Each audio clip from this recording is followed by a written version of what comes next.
फिर दिन हुआ पुरानी रात का, करे सो शुक्र हम खुदा की जात का, खुदा की जात का, नया फिर दिन हुआ। आज की आयत नरम जवाब कहर को दूर कर देता है, पर करख्त बातें गज़ब अंगेज़ हैं। इमसाल 15 बाब पहली आयत। अजीज़ों, कुछ दिन पहले मैं एक प्रोग्राम सुन रही थी। मौजू था गुफ्तगू।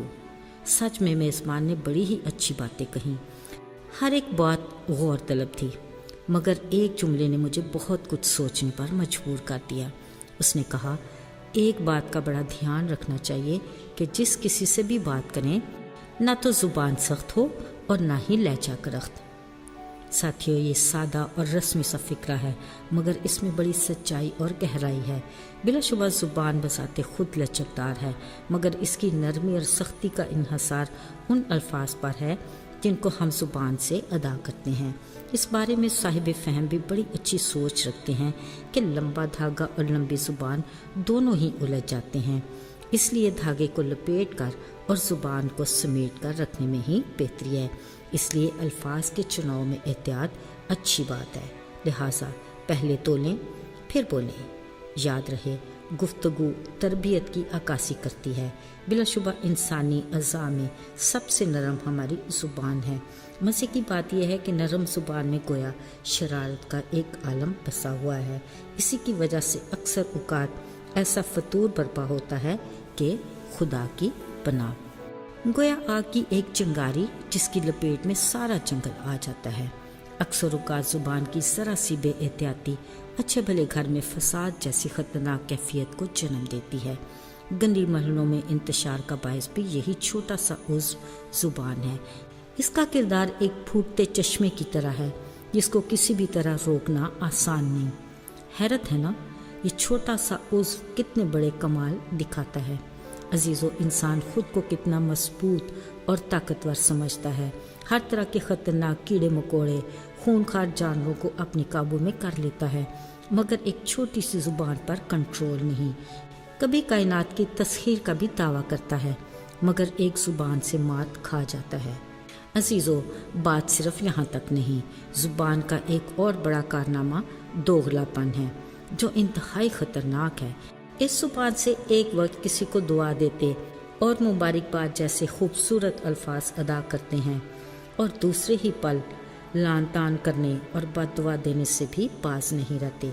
मगर कुदरत की शफाफियत देखें, क्या कुछ अनोखा और अजीब नहीं इसमें।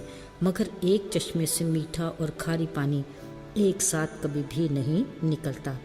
पर क्या कहने हम इंसानों के, इसी ज़ुबान से शेखी भी मारते हैं और गुरूर भरी गुफ्तगू भी खूब करते हैं, अगरचे हमारी औकात मट्टी से बढ़कर कुछ भी नहीं। अजीज़ों, इस असूल को याद रखिए कि धीमा लहजा और मीठी ज़ुबान ही इंसान को बाकमाल बनाती है।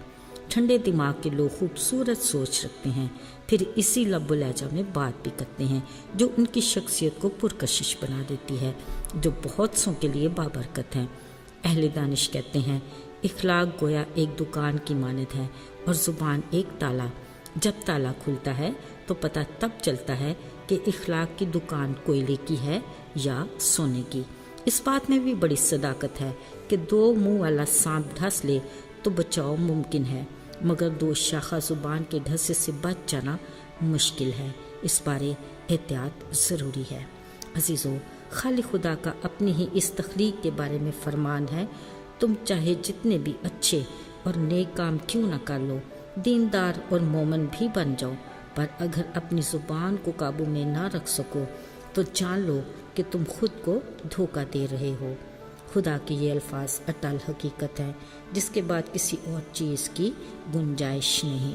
सुलेमान बादशाह का अपनी हिकमत की किताब इमसाल में भी यही ज़री असूल है कि नरम ज़ुबान हड्डी को तोड़ डालती है। लिहाजा पाक कलाम की रोशनी में हमें बतौर मसीही अपनी गुफ्तगू और किरदार पर निगाह रखने की ज़रूरत है, ताकि न सिर्फ इंसान बल्कि खुदा की नज़र में भी मकबूल हों। आइए दुआ करें। ऐ खुदा, ہمیں توفیق عطا کر کہ تیرے فرمان کے مطابق ہم اپنی زبان پر قابو پا سکیں، تاکہ ہماری گفتگو دوسروں کے لیے ترقی اور خوشی کا باعث بنے۔ یسوع کے مبارک نام میں آمین۔